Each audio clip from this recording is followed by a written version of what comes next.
Live then? Yeah, I'm going to have to. Unless I read my autobiography, but I don't want to read. No, I don't want you reading. No. What you could do that we didn't cover was, if you wanted, go through that stuff that you had about 1912, about the year you were born. I know that was one thing we didn't talk about any of those specific things. I know you wanted to. Do you still want to do that? Yeah, sure, we can do that. Remember that? You had notes Yeah. about things that were happening in Yeah. 1912 when you were born. And That's right, I've got all we of didn't that. cover it. Would you like to? Oh, we didn't cover that? Okay. Not specifically.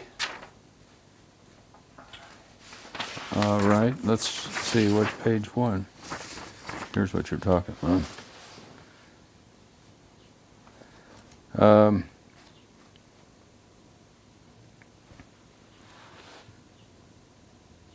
Now, do you want me to start right from scratch Well, on this? We start, no, I just want you to talk about some of the things that were happening in 1912. oh, all right, Remember you had notes about that? Yeah. Like the Titanic, like I've got that. that kind of, and what I Yeah. think it was Oreo cookies you said, Yeah. were that kind of stuff. Okay. So, I don't know, you want to start with the Titanic and just maybe talk about when well, and it happened before you were born, I know, but it was the same Yeah, month. that's right. Yeah, it was the same year at least, yeah. All right. Okay, you ready? You're still on there, you know Yeah, that? we're going. Oh, you dirty guy. I'm sneaky. And you never know what's going to get in there. Yeah. Well, So watch your mouth. watch my mouth. Okay. 1912, the year I was born. There were a lot of other important things besides my birth that happened that year. However, the biggest piece of news was a tragic piece of news, and that is the sinking of the Titanic, which was a tremendous big liner that was on its maiden voyage to America from England, where it was built, with 1,500 people, I beg your pardon, over 2,000 people on board. And it hit an iceberg and sunk in about 2.5 hours, and 1,500 of those people died. And the rest were rescued in one form or another. The real tragedy, which here in this date of 1890, what is What's the date today? No, 1998. 1998, I'll get there.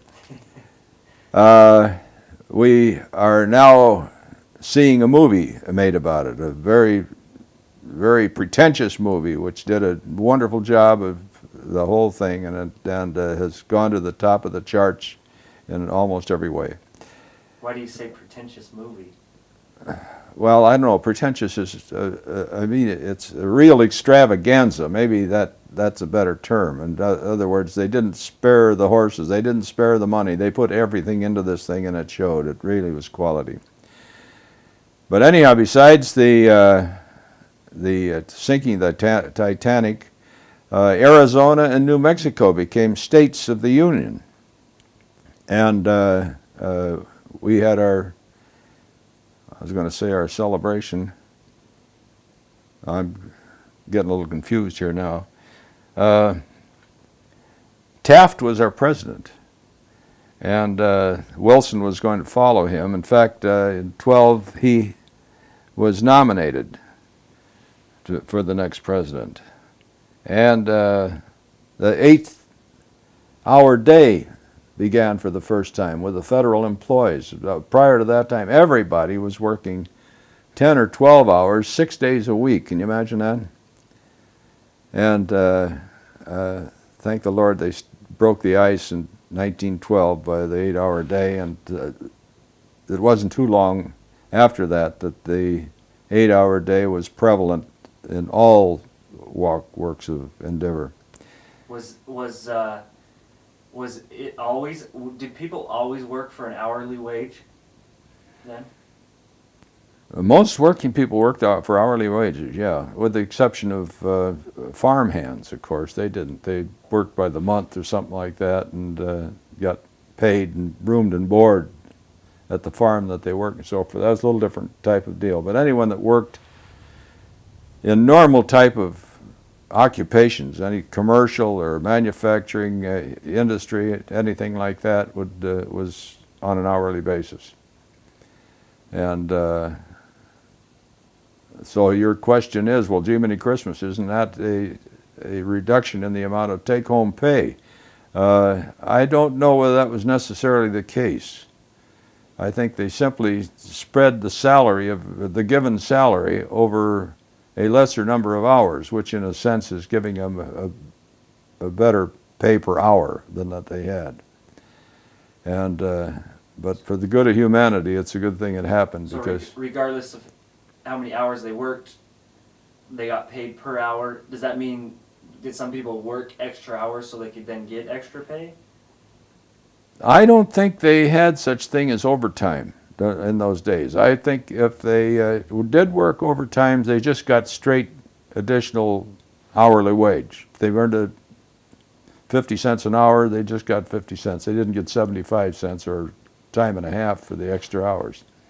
I think the overtime, time and a half pay came along quite a bit later. I don't think they had it yet in the 30s, as a matter of fact.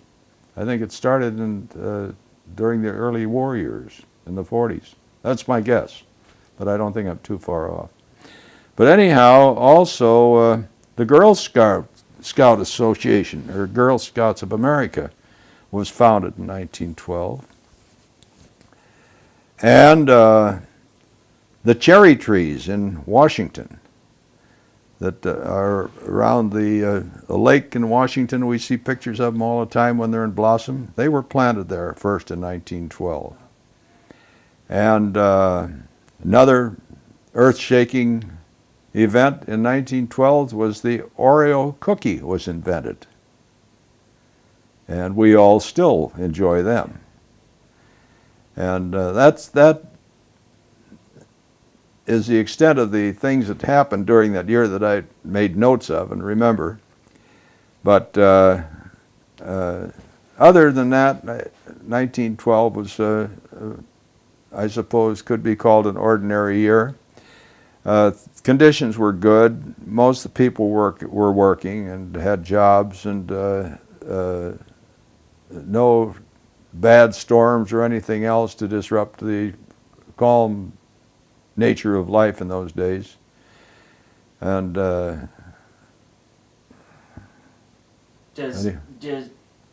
well, since you mentioned remembrances of things like that, did you have Oreo? Do you remember eating Oreo cookies? No, I don't as a kid? remember them. I don't remember them then.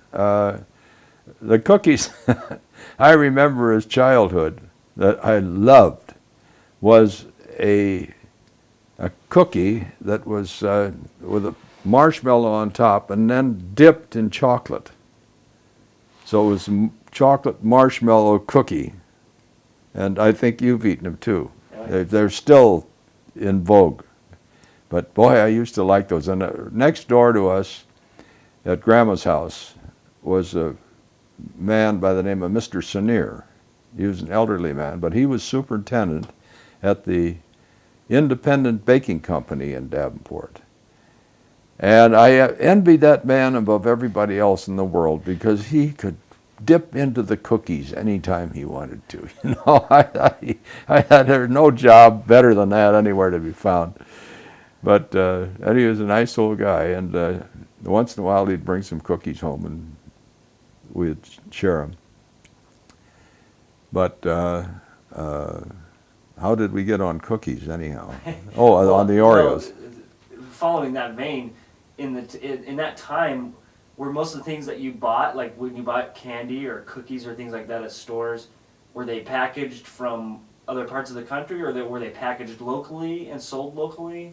Well, we had candy bars, and they were packaged by the plants where they built them, like Baby Ruth. Well, actually, those things came longer. The candy bars weren't in 1912.